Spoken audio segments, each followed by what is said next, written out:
Good morning guys. Good morning my followers, my friends. Ngayon po ay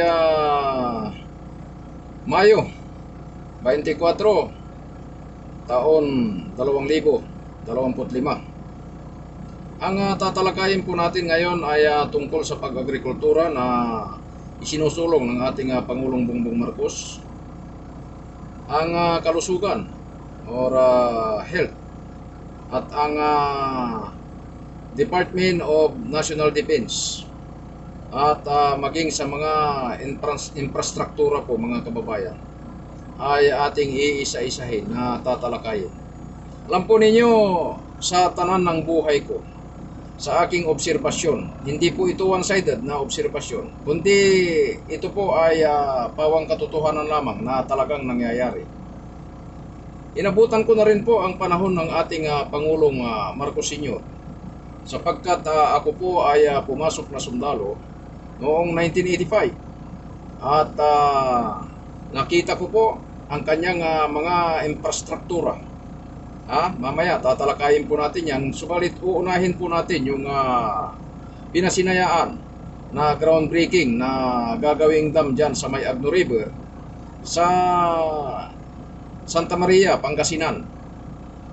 At pagkatapos po niyan ay dumiretso ang Pangulong Bongbong Marcos doon sa may Dagupan City upang kanya naman buksan yung bagong ospital doon na kung saan ang mga cancer patient ay pwede na pong gamutin yan. Dati-dati ay pumupunta pa ang mga tao sa Metro Manila sapagkat naririyan po ang mga facility na kung saan ay kayang gamutin yung mga may karamdaman. Na kung saan ay yung mga pasilidad na tinutukoy ko dyan sa may Metro Manila ay itinayo pa ng kanyang tatay noon nung siya ay Pangulo, si Pangulong Marcos Sr. Nandyan ang lung center, nandyan ang heart center, nandyan ang liver center, kung ano-anong mga center, at kung ano-anong mga pasilidad pa. Kasama na ang PGH mga kababayan na yan ay in-upgrade noong kapanahunan ng Pangulong Marcos. Yung dam mga kababayan na pinasinayaan ang groundbreaking dyan sa may Santa Maria, Pangasinan. Dati-dati mga kababayan, ang tubig ay umaagos lamang dyan at dire-diretso doon sa dagat. Ngayon ay gagawa ng basin upang kanyang makatsaap yung tubig na umaagos dyan na dumadaloy upang pakinabangan ng libong mga magsasaka diyan sa may parting Pangasinan, hindi lamang po sa Santa Maria kundi buong Pangasinan. Mga kababayan, alam po ninyo, ang mga dam ay karamihan itinayo pa yan sa panahon ng Pangulong Marcos Sr. Kung ating babalikan muli, naputol po ang paggawa ng mga dam noong napalitan siya sapagkat siya nga po ay na people power, ika nga. At ang mga dam, mga kababayan, ay hindi pinagyaman ng mga humalili sa kanya hanggang sa panahon ng Pangulong Duterte. Mga kababayan, wala po silang ginawa na mga bagong dam at ngayon lamang nagkakaroon ng bago muli na mga pasilidad ng dam. Hindi lamang po yan. Kung pupuntahan natin ang Department of Energy, ay ginagawa na rin ang paraan upang ang mga solar farm na pagmumulan ng mga kuryente ay gumagawa rin sa iba't ibang dako ng ating kapuluan ng bansang Pilipinas.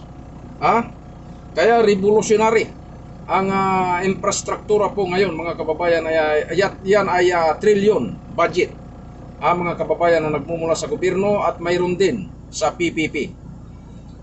Pagka po galing sa gobyerno mga kababayan, ang project funded ng government ay trillion na ang gastos. At bukod pa dyan yung mga PPP mga kababayan. yung pinasinayaan na groundbreaking diyan sa may Santa Maria, Pangasinan. Mga kababayan, kung hindi ako nagkakamali, yan ay PPP. Oh. Kaya mga kababayan, revolutionary po ang ginagawang mga projects ngayon ng ating Pangulo. Hindi lamang pangkalusugan, pang-agrikultura, at defense, at kung ano-ano pa. Mga kababayan, yung hospital dyan na pinasinayaan sa may Dagupan City sa Pangasinan, mga kababayan, kung ano ang mga facility na nakikita sa Singapore, sapagkat sa bandang Asia, East Asia, ay Singapore ang pinakamaganda ang health. Pinakamaganda. Katulad po halimbawa ni Dr. Ong na kailan lamang ay nagkaroon ng cancer. Yun ay terminal cancer na po, mga kababayan. Namayat ng todo si Dr. Ong at nagfile pa yan ng kanyang candidacy sa pagkasenador nitong 2025 national midterm election. Subalit, nag-withdraw din sa bandang huli sapagkat na kanyang natansya siguro na mas mabuti pang pagtuunan niya ng pansin yung kanyang kalusugan. Siya po ay nagpagamot sa Singapore. At mga kababayan, yung kanyang terminal ill cancer ay napagaling ng mga dalubhasang mga manggagamot sapagkat ang mga pasilidad nga po nila dyan sa Singapore ay napakagaganda. Alam po ninyo mga kababayan, yung mga dumating na mga equipment dyan sa Dagupan City, Pangasinan, ay in-order pa sa ibang bansa mula po sa Germany. Mga kababayan, alam naman po ninyo pagka technology ng Germany ay talaga namang maaasahan. Kaya mga kababayan, kung dati-dati ang mga pasyente natin ay dinadala pa sa Metro Manila, ngayon ay ginagawan na rin ng mga hospital na pakikinabangan ng lahat ng tao sa mga probinsya. Hindi lamang po yan. Sa Pangasinan, mayroon na rin sa may Camarines Sur, sa mismong Naga City. Nagtayo na rin at sa Cebu at sa Davao. Mga kababayan. Kaya ito ay walang kulay politika. Alam naman po ninyo mga kababayan, sa Davao ay mga nariyan ang mga Duterte. Binabakbakan ng todo ang ating Pangulong Bongbong Marcos. Sa Camarines Sur, nandyan ang dating Vice President Leni Robredo. Alam po ninyo yan, mga kababayan, kahit hindi ko na i-discuss na isa-isa yan. Subalit, hindi po tumitingin sa kulay politika ang ating Pangulo at ginagawa po niya ang kanyang makakaya. Wala pong nakagawa niyan, kahit sino. Sa mga humalili sa kanyang ama na si Pangulong Marcos Sr. Kundi ito lamang, Marcos Jr., Pangulong Bongbong Marcos, ang nakagagawang muli ng mga ganyan, ng mga kakaibang mga proyekto, mga kababayan. Ang bigas kailan lamang ay nagbibinta na bago eleksyon ng 20 pesos per kilo na bigas. Subalit binatikos po ng mga kaibayo ng ating Pangulong Bongbong Marcos. Kaya ang ginawa ng COMELEC para hindi mabigyang kulay politika ay pansamantalang pinatigil. At pagkatapos po ng midterm national election ay itinuloy muli ang pagbibinta ng 20 pesos per kilo na bigas. At mga kababayan, kung hindi ako nagkakamali, ang 20 pesos na per kilo ng bigas ay tuloy-tuloy na po yan hanggang 2028. Depende po yan sa pagkakasunduan dyan sa Senado. Sapagkat yung 13 pesos ay subsidy ng government. Kung kanilang pupunduhan po, bibigyan ng pondo. Hindi lamang po yan magtatapos sa December sapagkat ang budget ngayon ay magtatapos sa December. At panibagong pondo na naman ng gobyerno ang kanilang babalangkasin bago magtapos ang taon 2025. Babalangkasin nila yung GEE, yung Government Appropriations Act, at kung babalangkasin ng mga nakaupo ngayon na kasalukuyang 20 Congress at yan ay opisyal na manunungkulan sa katapusan ng Hunyo. Mga kababayan, ay mabuti kung kanilang pupuntuhan, sapagkat tuloy-tuloy po na makikinabang yung mga kababayan natin na sadyang mahihirap. Tandaan po ninyo, yung 20 pesos na bigas ay hindi pangkalahatan yan. Subalit, kung pagtutuunan po ng 20 Congress, kayang ipatupad yan sa pangkalahatan. Ang nakikinabang po lamang ngayon ay mga senior citizens, mga PWD, at mga single parents, at yung purpose, yung mga kaanib ng purpose, yung mga salat na sa kabuhayan, mga kababayan. Yan po ang mga beneficiary ngayon ng 20 pesos per kilo na bigas. Subalit kung yan ay pagtitibayin ng 20 Congress at bigyan ng malaking pundo, sapagkat yung 13 pesos ay magmumula po sa gobyerno. Tandaan po ninyo, hindi po yan 20 pesos talaga ang kanyang presyo, yung per kilo ng bigas. Yan po ay 33, yung NFA product. Mga kababayan, yung 13 pesos ay pinakatulong ng gobyerno doon sa mga magsasaka. Kaya binili ng gobyerno yung mga produkto ng mga magsasaka, yung bigas, yung palay nila.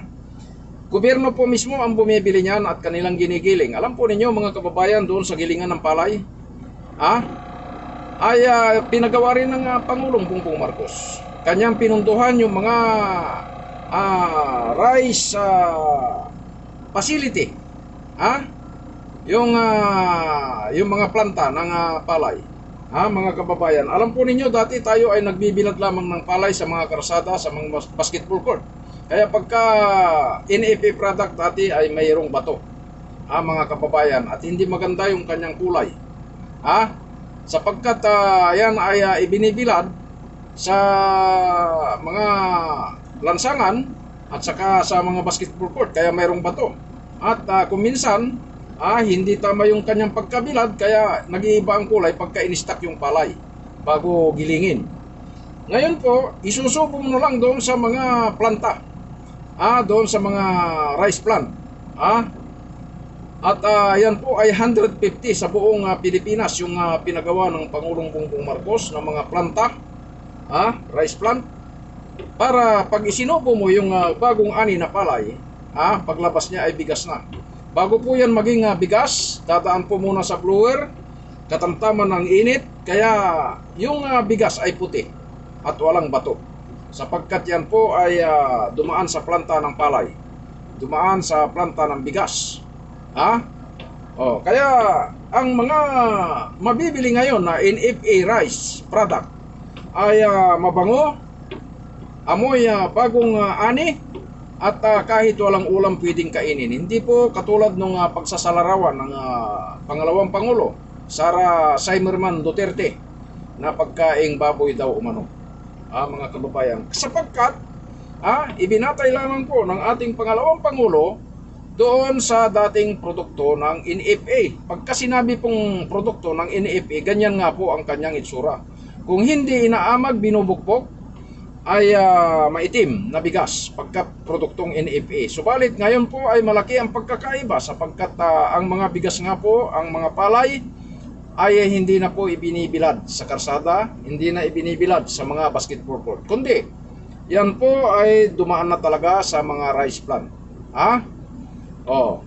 Kaya mga kababayan, bago po nangyari yan, yung 20 pesos per kilo na bigas, ang ginawang paghahanda ng gobyerno ay masyadong rigid sapagkat binigyan ng mga machinery yung mga magsasaka, binigyan ng mga sariling binhi, hybrid na binhi, na kahit tag-araw ay pwedeng umani ka rin, ng katulad ng inani mo nung tag-ulan, taglamig.